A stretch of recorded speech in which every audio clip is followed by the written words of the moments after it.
কিয়ামতের ময়দানে যত আমল দুনিয়াতে আছে এর মধ্যে সবচেয়ে ভারী আমল কোনটা হবে জানেন? কোনটা? ওয়াজ শোনা। এই যে ওয়াজ শুনছেন, এটা একটা আমল না? ওয়াজ শুনলে আমল নামায় সওয়াব লেখা হবে না ইনশাআল্লাহ? এটা কিয়ামতের ময়দানে আমল নামায় সবচেয়ে ভারী হবে না?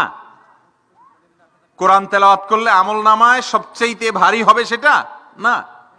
কিয়ামতের দিন আমল গণা হবে না মাপা হবে? কথা বলেন। কিয়ামতের দিন মানুষের আমল গণা হবে না মাপা হবে? মাপা হবে। তাহলে মাপা হলে যে আমলের ওজন সবচেয়ে বেশি হবে সে আমলের মূল্য সবচাইতে বেশি। কোনটা সেটা? সুনানে তিরমিজিতে বর্ণিত হয়েছে, রাসূল করিম সাল্লাল্লাহু আলাইহি ওয়াসাল্লাম ইরশাদ করেছেন, মা মিন শাইইন ইউদাউ ফিল মিজানি আথকালু মিন হুসনিল খুলুক। মা মিন শাইইন ইউদাউ ফিল মিজানি ইয়াউমাল কিয়ামাতি আথকালু মিন হুসনিল খুলুক। কিয়ামতের ময়দানে যত আমল এনে মিজানের পাল্লায় উঠানো হবে মানুষের, আমল তো দেখা যায় না, কিন্তু সেদিন হয়তো আল্লাহ তাআলা এটাকে একটা রূপ দিবেন দেখা যাওয়ার মতো। যত আমল আছে, তাসবিহ পড়া, তাহলিল পড়া, জিকির আজকার করা, কোরআন তেলাওয়াত করা, নফল নামাজ পড়া, নফল দান করা, নফল সদকা করা, এই সবগুলোকে যখন রাখা হবে, একটা আমল বান্দার আমল নামাতে সবচেয়ে মিজানের পাল্লাতে সবচেয়ে ভারী হবে, ওয়েটফুল হবে, তার নাম হলো সুন্দর আচরণ, সুন্দর ব্যবহার। যার আচরণ যত সুন্দর তার আমল নামা তত ভারী হবে, তার মিজানের পাল্লা নেক আমলের পাল্লা তত ভারী হবে। আল্লাহ তাআলা আমাদের আখলাক গুলাকে সুন্দর করার তৌফিক দান করুন। কোন মানুষের ক্ষতি করা যাবে না, কোন মানুষের অকল্যাণ কামনা করা যাবে না, সকলের কল্যাণ কামী হতে হবে, কারোর ক্ষতি করা যাবে না। নিজের পরিবারের লোকদের সাথে অনেকে দুর্ব্যবহার করে। আল্লাহর জমিনে সবচেয়ে আপনার সুব্যবহারের ভালো আচরণের অধিকারী সবচেয়ে বেশি কে? কার প্রতি সবচেয়ে বেশি ভালো আচরণ করতে হয়? মা। আর আমরা কি করি? সবচেয়ে ছেঁচড়া আচরণটা মায়ের সাথে করি, ঠিক না বেঠিক?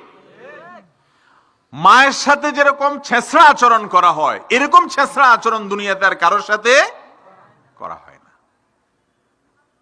একেবারে আপাদমস্তক ভালো মানুষটাও মায়ের সাথে যায় খেল করে, দুর্ব্যবহার করে।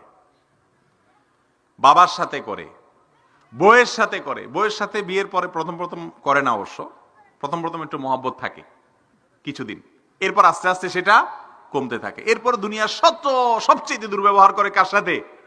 বউয়ের সাথে।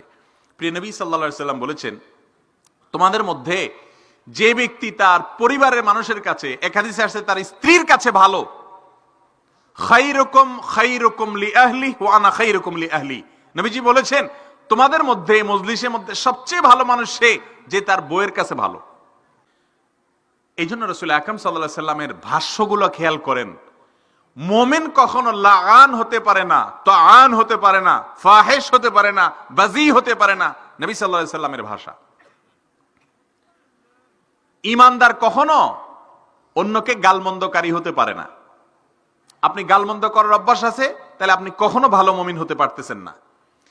আপনি অন্যকে নিচু কথা, তুচ্ছ কথা, বাজে কথা বলার অভ্যাস আছে, আপনি কখনো ভালো মুসলমান হতে পারবেন না। মুমিন সম্পর্কে নবী সাল্লাল্লাহু আলাইহি সাল্লাম আরো বলেছেন, মান গাশশানা ফালাইসা মিন্না। যে ব্যক্তি কাউকে ধোঁকা দেয়, প্রতারণা করে, সে আমার উম্মত হতে পারে না। প্রিয় ভাইরা আমার, মুসলমান পারস্পরিক ভাই। রাসূল করিম সাল্লাল্লাহু আলাইহি সাল্লাম এক হাদিসে বলেছেন, সমস্ত ঈমানদাররা, সমস্ত মুসলমানরা হলো একটি দেহের মতো। শরীরের একটা অংশে কোনো একটা জায়গায় ব্যথা হলে পুরো শরীর সেই ব্যথা অনুভব করে কি করে না? অতএব যে কোনো মুসলমানের ক্ষতি হলে সমস্ত মুসলমানরা কষ্ট পাবে, আর তার সুখে সবাই সুখী হবে। এ হলো মুসলমানের চরিত্র। প্রিয় ভাইরা আমার, এই জিনিসগুলো আজকাল অনেক কঠিন, হারিয়ে গেছে, আমাদের মধ্যে নাই।